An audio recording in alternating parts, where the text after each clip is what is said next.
السلام عليكم ورحمة الله وبركاته. ازيكم يا حبايبي؟ عاملين ايه؟ انا هويدا من قناة اشطر ستات بأقل الامكانيات.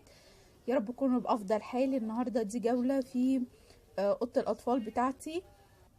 انا كنت نزلت الفيديو بس المقدمة كانت كبيرة فقلت اعيده لكم تاني.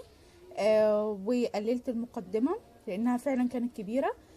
زي ما انتم شايفين انا اوضه الاطفال بتاعتي صغنطوطه خالص، وهي كانت عباره عن سريرين بس. انا شلت السرير بالمرتبه بتاعته حطيته تحت السرير اللي انتم شايفينه ده عشان خاطر اقدر اوسع الاوضه شويه عشان ابني يقدر يدخل يلعب فيها ويتعايش فيها، وحط له كل مشتملاته واغلب العابه يعني.